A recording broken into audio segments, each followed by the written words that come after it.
I changed my YouTube name. I used to be Ebony Explains It All, but now I am a more fitting channel called Ebony is Sleepy.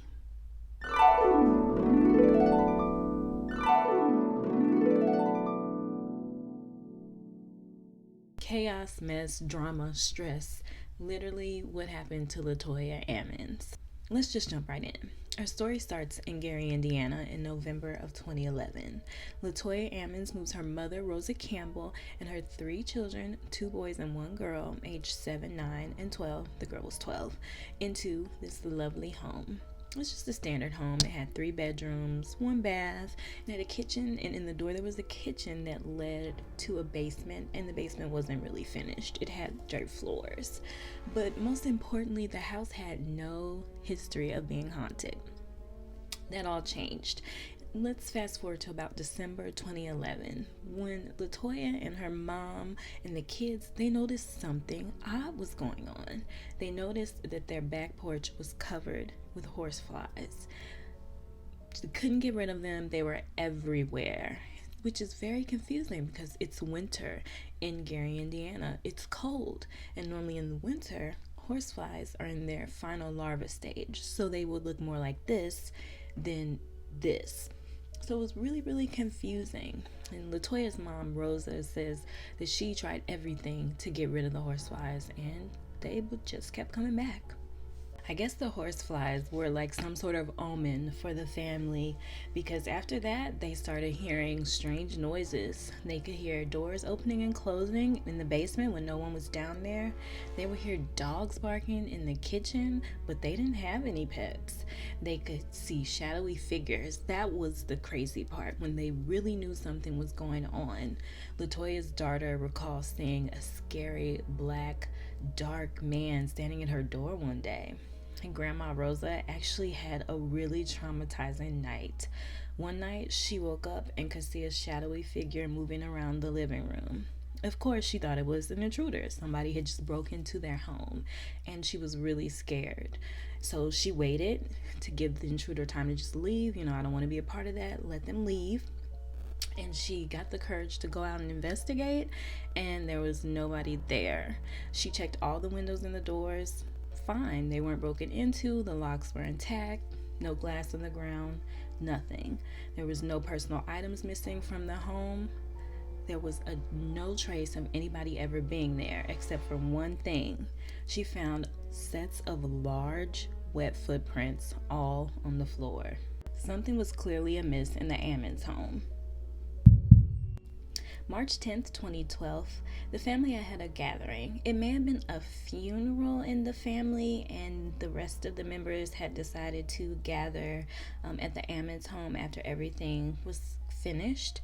I'm not totally sure, but they were at Latoya's home, talking, laughing, eating, having fun, relaxing, spending time together like families do. So you would think that the haunting spirits, the ghosts, whatever was in her home would chill out because there's company there. But no, they didn't. They decided to show out anyways, and it freaked the rest of the family members out. Latoya's youngest son got thrown into the freezer, her oldest son got shoved out the bathroom, and her daughter was actually shoved so hard off the couch that she hurt herself and got put to bed early. When it started getting dark, the rest of the family was like, we gotta go. We'll see you in the daytime. This is just a little bit too much for us. And they left, except for one cousin. And it was a cousin around the kid's age. So she slept in the room with Latoya's daughter. They had a normal cousin sleepover, just, giggling, having fun, staying up on the internet, whatever kids do late at night when they should be asleep. And so it was everything was going fine until it was about 2 a.m. in the morning when the cousin woke the entire house up with her screams. Grandma Rosa was the first person to come to the room and see what was going on. And she says she got to the door and she saw her granddaughter's body fall from the ground and plop down on the bed. She asked the cousin what was going on, and the cousin was like, Latoya's daughter had been levitating off the bed in her sleep.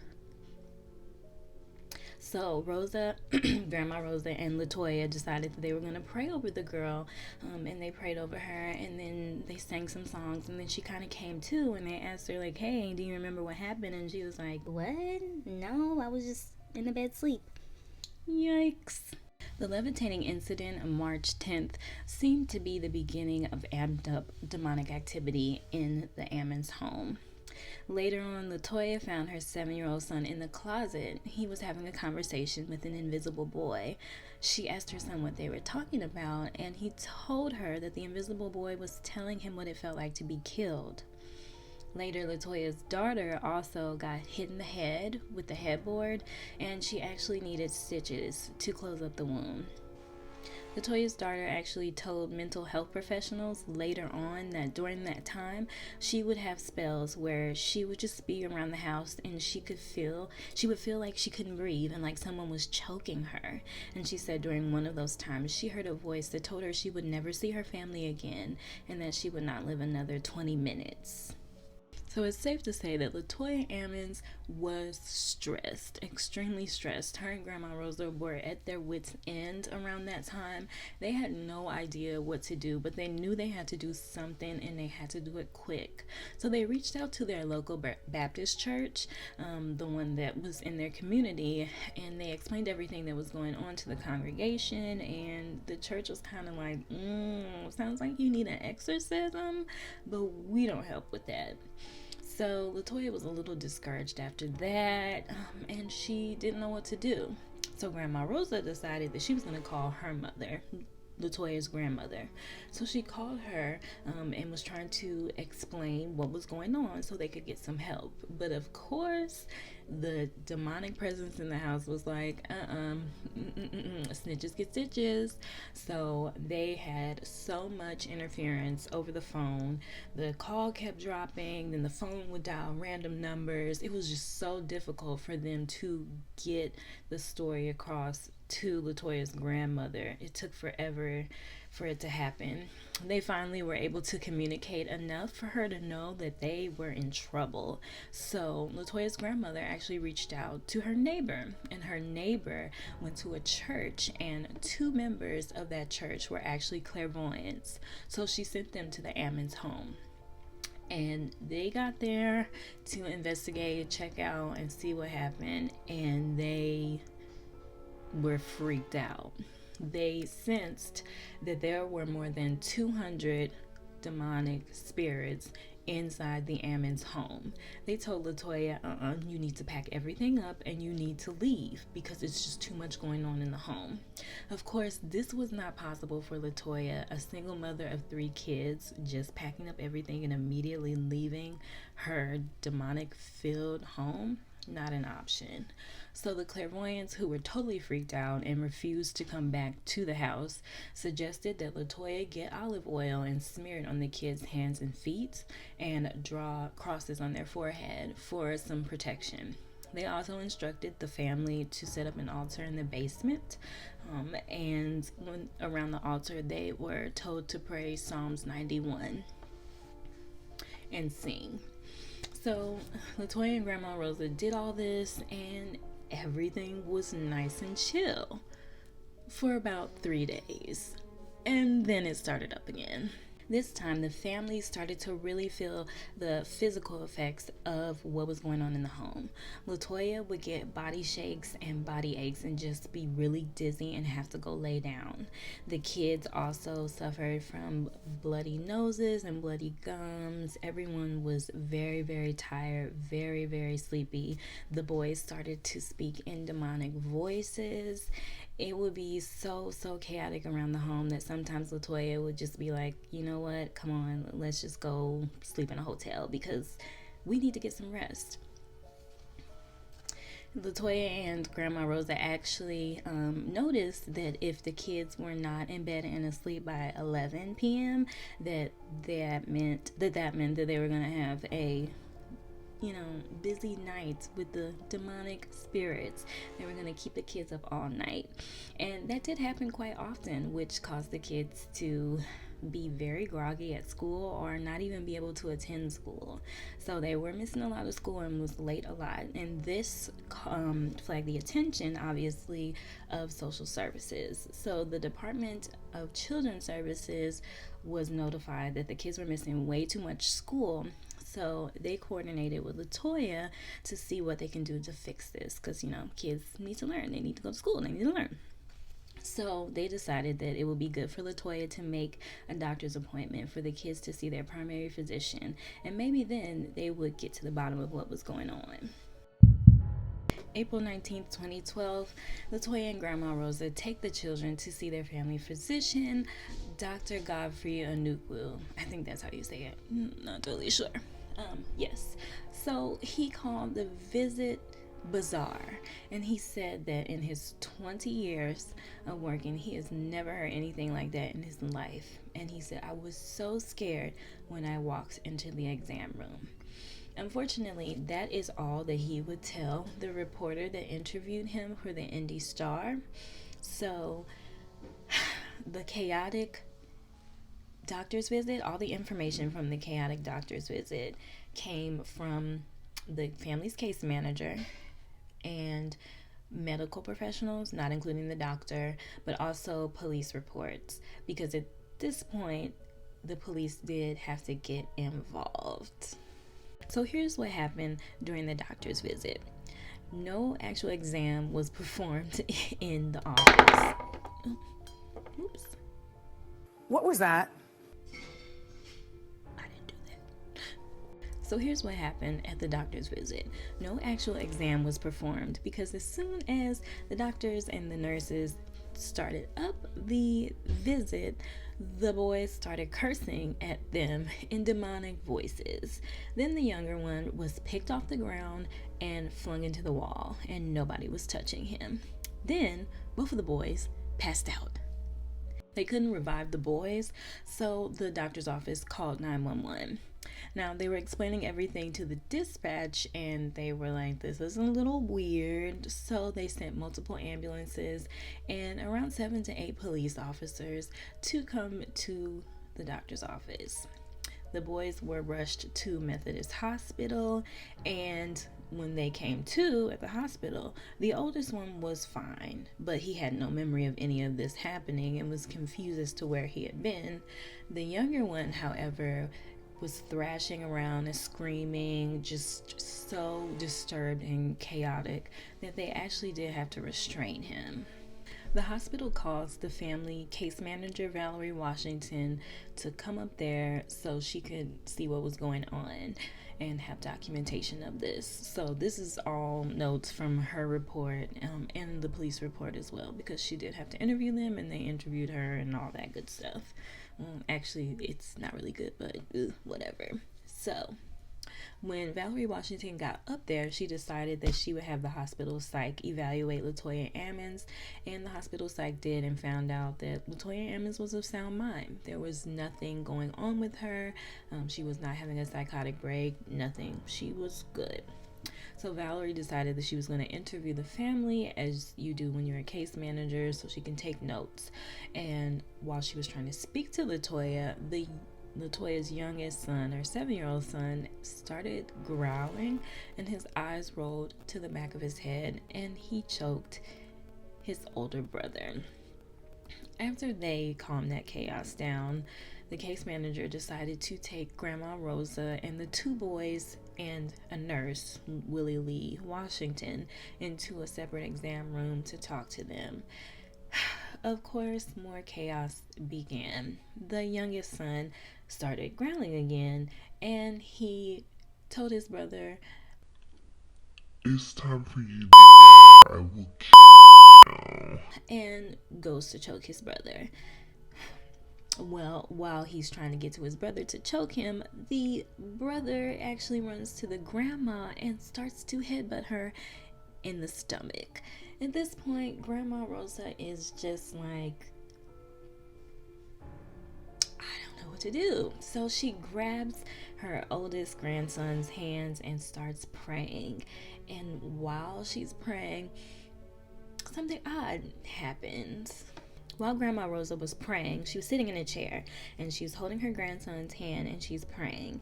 And so the boy gets this weird grin on his face, and then he walks backwards up the wall and onto the ceiling, and he jumps over his grandmother and lands on the floor, all without letting go of her hands. This scares the nurse so bad that he runs out, and right behind him is the case manager. They are freaked out. Okay, they're freaked out, panicking. Other nurses and doctors on call are like, what's going on, and she tells the doctor, and he runs back into the room to see for himself, and he asks the boy if he can do the trick again. And Latoya's son is really confused, and he's like, what are you talking about? What trick? In the police report of this incident, the police actually did ask the case manager if she believed it was an acrobatic trick that he was just performing, and she was like, there is absolutely no way he could have known an acrobatic trick that would allow him to glide across the floor, backwards up the wall, and over his grandmother like that. No way. In a devastating turn of events, the Department of Child Services actually do take emergency custody with no order of the children the next day. The youngest son was actually sent to a psych ward, and the other two children were sent to a child rehabilitation treatment center in East Chicago, Indiana, where they were taken care of by Carmelite sisters. The family was really, really upset, and that was a really, really hard day for them to be separated like that.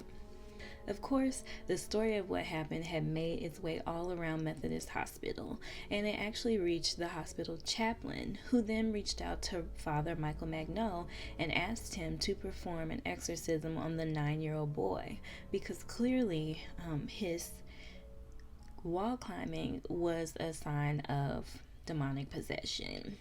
So Father Micheal was like, okay, well, let's hold our horses here. So of course, whenever you do ask a member of the Catholic Church to perform an exorcism, a full investigation must first be ran to determine the validity of the claims. You cannot walk up to someone and be like, this person is possessed, they need an exorcism. That is not the rules. That's not how it works.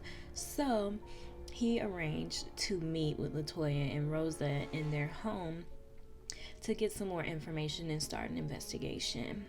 To get some more information and see if there was even enough to start an investigation. So it's Sunday, April 22nd of 2012, and Father Maginot goes to the Ammons home so that he can discuss what's going on with Latoya and Rosa. At this point, Latoya and Rosa are not living in the home. They are staying with Latoya's brother. So they get there, and Father Maginot walks in, and he decides the first order of business would be for him to bless the home so that it's safe for them to be in there. And he does that, and that goes fine. So they sit down and they begin to talk, and they talk for about 2 hours. That's fine. He's asking questions, getting information, nothing happens. And then the sun starts to set, and then the spookies begin. One of the main things that Father Maginot wanted to find out was what is causing this demonic possession? What is the source of it? So he's interviewing the family, and he kind of gets a red flag. A little ding ding ding goes off on his head when Grandma Rosa mentions something about Latoya having a boyfriend. A boyfriend that actually had a wife. So Latoya had been dating a man, and she found out that he was married, and she was like, well, I was looking for an excuse to break up with you, so this is perfectly it. Goodbye. She had no idea that he was a married man. And when she found out that he was married, she didn't want to have anything to do with that. So she broke up with him, and they separated, and they moved on with their lives. Except the married man called Grandma Rosa one day and was like, hey, can I come over and bring the boys $5? She was like, So of course Latoya wasn't at home when he decided to do this, so she calls Latoya and ask her, would that be okay if he came over? He wants to give the boys $5 as an incentive for good behavior. And Latoya's kind of skeptical about it, but she's like, yeah, I guess that's okay, but, get rid of him after. He can't stay. This has not been a reoccurring thing. The breakup still stands, sir. Go home to your wife. So he does come over and he gives the boys $5. Now, Father Micheal is kind of very curious because he's like, $5 to 2 kids when Latoya has 3 kids? The daughter didn't get anything, and allegedly the married man said that he didn't give her anything because, she had good behavior. She didn't need an incentive to behave well like the 2 boys did. As Grandma Rosa is telling Father Micheal about this incident, the lights in the bathroom begin to flicker on and off. He gets up and goes to check everything out, walks in the bathroom to see is there like a shortage, does the light bulb need to be changed, anything like that, and the flickering stops. So he goes back to the couch to sit down and is like, well, let's talk some more about the boyfriend. And as soon as they start up to give out some more information, the cord, the stick, I don't know what it's called, the stick that you use to open and close the blinds started swaying back and forth on all the windows in the house. So he gets up again and he's like, I'm gonna go investigate all that. And he's trying to see maybe it's the vent, the air from the vent causing it to move. No, it wasn't anything like that. But he's like, okay. Well, okay. And then he sits back down on the couch again. It's like, sits back down on the couch and starts up the conversation again about the married man. And as soon as they start to speak and tell him more information, Latoya gets really, really, really, really cold. She gets freezing chills. So she goes to her room and grabs a blanket. And she comes back and she puts the blanket on, and then she gets a hot flash and she starts sweating and she just throws the blanket off of her like it is just incredibly hot. And Father Micheal goes, So he takes the cross that he has in his pocket out of his pocket and he places it to Latoya's head, and she starts convulsing painfully. And then Father Micheal goes, bingo, that's it. You're our girl. You're the one that's possessed. Father Micheal was not able to finish the conversation about the married man that night, but he did find out a key piece of information. So we're going to have to pause the story and rewind all the way back to March when Latoya's daughter had her levitating incident at the beginning of the heightened demonic activity. 3 days prior to that happening was the day that the married man came over to give the kids $5. A few days later, after that visit, the family's case manager, Valerie Washington, made her own visit and investigation to the Ammons home. With her, she brought 3 police officers with her. Normally, 1 police officer will accompany a case manager as just standard procedure, but another police officer and another one, including the Gary police chief, decided to come with her out of curiosity, just because they saw the police report that was submitted from what happened at the hospital, and they were like, what is going on? Like, is somebody wasting police time? Like, we gotta go check it out for ourselves. The officers are skeptics, so they call themselves going to the house playing ghost hunters. So before they get there, they get a tape recorder and they put fresh batteries in it, and they put fresh batteries in their flashlight because they're like, if there is demonic activity, this is what we should be doing. They think they're on like some Travel Channel show or whatever. However, when they get there, they see that it is really real. Their tape recorder stops working and the flashlights don't even come on. One officer gets smart and decides to just use a cell phone to record video, and in the video they actually hear the word "hey" when they play it back, and you can actually listen to and see this video yourself. I'll put the link in the description if you want to check that out. It's a little creepy. They take some photos around the home, and they do find a couple that have kind of shadowy blobs in them that resemble faces. The Gary police captain said that leaving the Ammons home, the radio in his car wouldn't work. He also was not able to move his seat because the little button that you use to move the seat back and forth broke. And then when he got to his own home, he was having issues letting his garage up. It broke. He told reporters that after that visit to Latoya's home, he started to believe that demons were real. May 10th, 2012, Latoya, Grandma Rosa, the 3 police officers, Father Micheal, 2 Lake County officers, a police dog, and a new case manager because Valerie Washington decided that she's never stepping foot in the Ammons home again. Samantha Illick returned to do another investigation. This time, they are there to investigate a strange lump of dirt that's in the basement. They are actually digging it up to look for a body. Fortunately, the cadaver dog found no evidence of there being a body under the dirt. So then Father Micheal was like, let's dig it up because now there's no body. We've ruled out that that's not it. We're going to look for a cursed object. According to this article I read, the Catholic Church does believe in curses. And part of putting a curse on someone is using a cursed object. And that could be a piece of clothing, some eyeglasses, some jewelry, anything, any object that you can use as a conduit for the intention of cursing that person. And so why was Father Micheal looking for a cursed object? Well, he actually believed that Latoya's married boyfriend had put a curse on the family.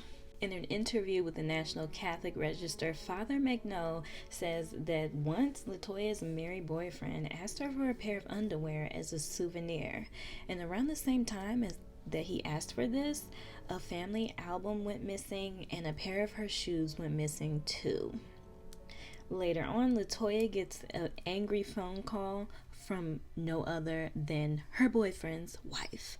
She tells the woman that she had no idea that he was married and that she broke it off with him once she found out. Of course, the wife,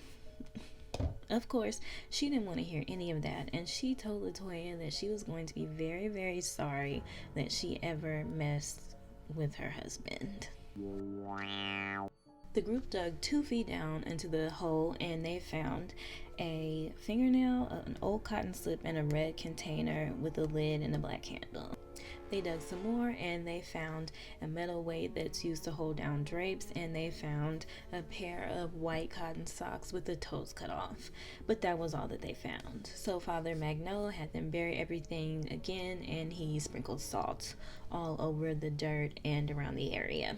While this was going on, Latoya and the family's new case manager, Samantha, both were having physical symptoms of demonic possession, and both had to actually step out the house and go and wait in the yard while everything was going on.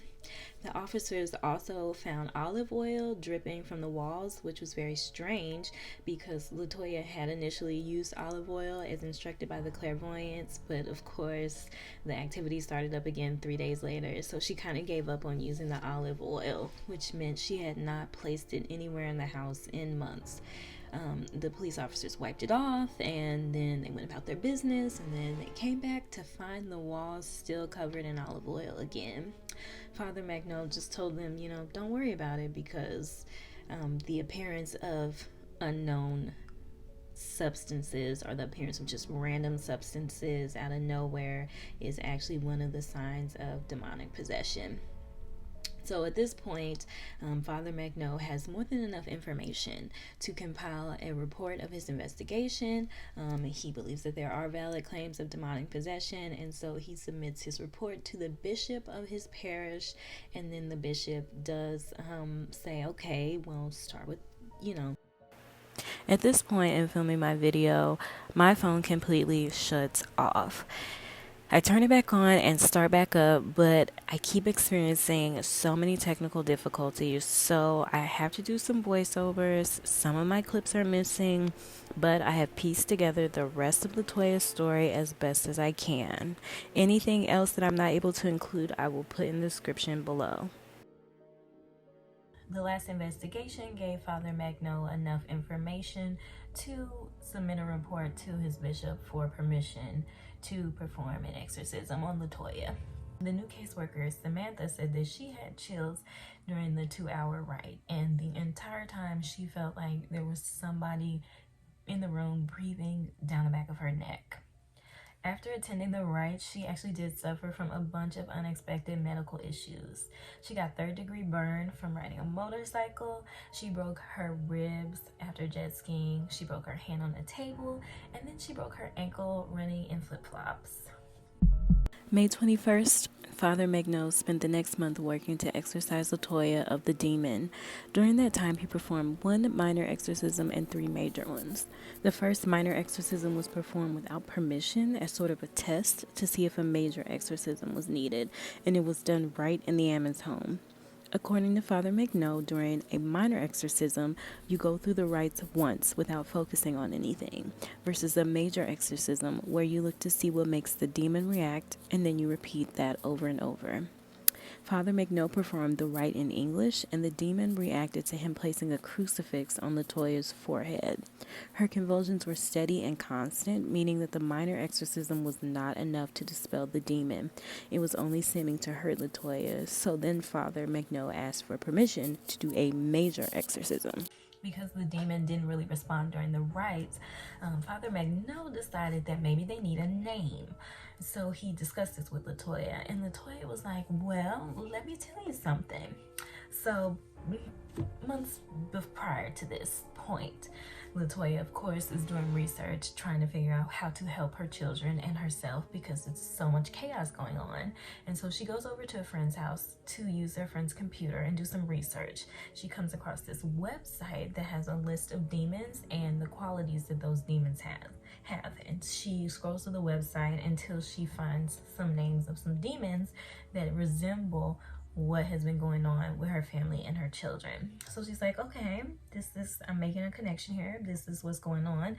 And so she decides she's going to print the information out and take it home and share it with her mom and everybody else so they kind of know what's going on as well. She tries to print it out and the computer shuts off. She turns the computer back on, gets back on the internet, goes back to the site, finds the page she needs to print, presses print, and it shuts off again. She starts the computer on again. She does the whole thing again. Okay, so as I am telling this story about Latoya's friend's computer repeatedly shutting down, my phone's video app keeps shutting down. Yikes. Anyways, back to her story. So, Latoya's friend actually was like, this is creeping me out, 3 times my computer keeps shutting out. It's time for you to go, Latoya. So she puts Latoya out of the house, like, I don't want anything to do with you and your demonic activity. Keep that over there. And the woman suffers from really, really bad headaches 2 weeks after the visit. And she actually ends her friendship with Latoya because it freaked her out so badly. Latoya mentions the name of the demon to Father Micheal, and he's like, well, I'll do it myself. I'll print it out. So he goes to his computer, and he does this on his day off, his off day, and he tries to print it out, and it is not printing for him either. His computer shuts off. He's struggling. It takes him actually about 40 minutes to print the information off. He gets it off, and he's like, okay, that's odd, but, he's accustomed to expecting these kinds of things. So he goes about his day, and the next part of his day will be his routine of riding his bike through the neighborhood to get some exercise and some fresh air. And while he's doing it, he has like a bunch of near-death misses. Like, he gets into these really random accidents with other pedestrians take out for a walk, people riding their bikes, and even 2 cars and a truck. And that definitely freaks him out because he normally has a very enjoyable bike ride. But he knows that sometimes when you're performing an exorcism, the demon or the devil, as he said, the devil tries to scare you and get you to back off. And so he knew that if he showed any kind of fear and been like, oh, I'm too scared to continue on, then that was going to keep happening. So he kind of just, brushed off the near-death misses, continued his bike ride, and went about his day. Shortly after they got the demon's name, they performed the second major exorcism. And during this exorcism, Latoya was in extreme pain. She compared the pain that she experienced during this rite to intense childbirth. So Latoya actually did end up falling asleep during the exorcism, which Father Micheal says is the demon's way of lessening the effects of the ritual. Now, in between the second and the third exorcism, Latoya actually moves into a new home, which was part of the plan that she had worked with her case manager, and that she needed to do in order to get her custody of her children again. So she moves into a new home. Of course, Father Micheal comes over right away, and he thoroughly blesses the home so that the demon does not come to this house too, because you don't pay rent here. You're not staying. No. The third and final exorcism occurred at the end of June. It was performed in Latin, and Latoya convulsed during the condemnation of the demon, but she did not convulse during the prayer. And this is an indication that the demon had actually left Latoya. The evil had been defeated, the exorcisms worked, the demon is gone, the possession was finally over. In November 2012, in what she called the happiest day of her life, Latoya Ammons regained custody of her children. They all felt safe in their new demon-free home, and finally, on January 24th, 2013, DCS closed their case for good. In 2014, Zach Baggins, the host of Ghost Adventures, bought Latoya's home for $35,000. In it, he filmed a documentary called Demon House, which was not well received by critics. They thought it was highly exaggerating and grossly misrepresenting what actually happened to Latoya. In January 2016, Zach actually had the home demolished, and this is inside the Demon House documentary if you happen to watch it. He demolished it because he said there was something inside the house that had the ability to do things he had never seen before. There was something very dark, yet highly intelligent and powerful inside that home. After many offers in 2014, Father Micheal signed a movie deal with the producers of The Conjuring. He felt that out of everyone, they would actually not sensationalize what had happened. However, in a podcast interview that he said he did last year, he said so many mysterious things have been happening that have stalled the production of the movie. So who knows if we'll ever actually get to see it. If you remember from the video earlier, this was the family physician, Dr. Godfrey Onukwu. An interesting update on him, according to the DEA's website, he was arrested last June for illegal prescribing of controlled substances out of the course of professional practice and without legitimate medical purpose. So he was just giving pills to any and everybody. He received 7 felony charges for this. In 2014, Lee Daniels, the director of Precious, signed on to direct a movie about Latoya Ammons and her family. But just like a bunch of other projects about this family, it was stalled and nothing ever came of the movie. I would actually love to see a film about Latoya Ammons and this crazy exorcism story that she dealt with. I made my own little casting page, and these are the actors and actresses I would cast to play the characters in Latoya's life. Well, that is the end of the haunting case of Latoya Ammons. In the comments below, let me know if you believe that any of this was true. And if you do believe it's true, let me know how you think she actually got possessed. Also, who would you cast in a movie about Latoya? Like, who would you have play Latoya? I want to know. Don't forget to comment, like, and subscribe if you want to see more. And yeah, thanks for watching.